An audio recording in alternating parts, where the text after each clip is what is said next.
Diplomatic correspondence association Bangladesh ডিক্যাবের সাংবাদিকরা দিল্লি সফর করছেন। সেখানে মতবিনিময় সভায় বাংলাদেশ ভারত সম্পর্ক নিয়ে বিস্তারিত কথা বলেছেন দেশটির পররাষ্ট্র সচিব বিক্রম মিস্ত্রি। আমাদের বিশেষ প্রতিনিধি ইশরাত জাহান উর্মি সেখানে আছেন, আমরা সরাসরি যুক্ত হচ্ছি তার সঙ্গে। এই বিষয়ে আরো বিস্তারিত জানাবেন তিনি। উর্মি, দ্রুত নির্বাচন চায় দিল্লি এবং সেই সাথে নির্বাচিত সরকারের সাথে কাজ করতে আগ্রহী ভারত। এর মাধ্যমে কি দুই দেশের সম্পর্কের বরফ গলছে, কি মনে করছেন আপনি? আর শেখ হাসিনাকে হস্তান্তরের বিষয়ে কি বলেছেন তারা? একটা বিষয় হচ্ছে তা নিয়ে আমি যদি আপনাকে একটু বলি যে বরফ গলছে কিনা আপনি যে প্রশ্নটি করেছেন, বরফ গলার বিষয়টি একটা বিষয় কিন্তু খুব পরিষ্কার, যেটি বিক্রম মিস্ত্রি বললেন যে নির্বাচিত সরকার আসার আগ পর্যন্ত তারা আসলে খুব একটা গভর্নমেন্ট টু গভর্নমেন্ট, G2G, বারবার তিনি বলছিলেন G2G, সরকারের সঙ্গে সরকারের যে সম্পর্ক সেই সম্পর্কে খুব একটা তারা এখন পর্যন্ত আগ্রহী নন। সরাসরি এই কথাটি তিনি বলেননি, কিন্তু আবার এটাও বলেছেন যে তা একেবারে ডক্টর মোহাম্মদ ইউনূস যখনই ক্ষমতায় এসছেন, ক্ষমতা নিয়েছেন, তার পরপরই কিন্তু তাদের প্রধানমন্ত্রী নরেন্দ্র মোদী শুভেচ্ছা জানিয়েছেন। কিন্তু তারা আসলে অপেক্ষা করছেন একটা নির্বাচিত সরকারের জন্য। নির্বাচিত সরকার এলেই তারা বিভিন্ন ইস্যুতে, বিভিন্ন বিষয়ে তারা আসলে বাংলাদেশের সাথে যে সম্পর্ক সেটা এগিয়ে নেবেন।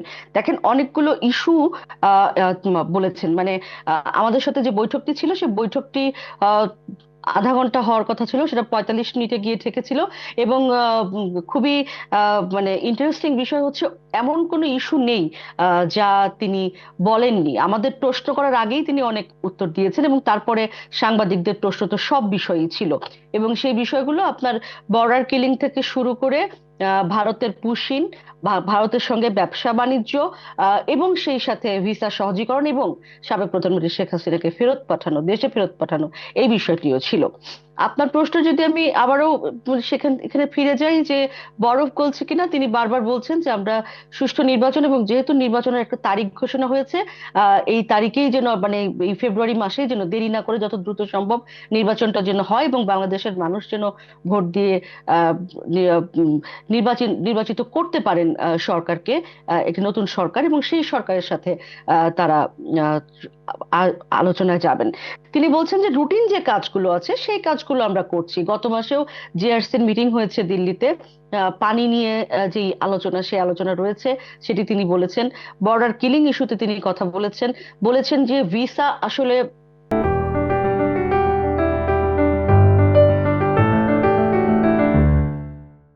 যা যা ঘটেছে 5ই আগস্টের পরে, সেটা আসলে ভারতীয় দূতাবাসের জন্য এক ধরনের আশঙ্কাজনক। কিন্তু তিনি বলছেন যে আমি আসলে কাউকে এখন আর ব্লেম দিতে চাই না, বা আমি আর কাউকে কি হয়েছে না হয়েছে সেই বিষয়ে যেতে চাই না। আমরা ভিসা, পর্যটক ভিসা বন্ধ রয়েছে, কিন্তু তারপরেও বাংলাদেশ থেকে ইস্যু হওয়া ভারতীয় ভিসা সব থেকে বেশি।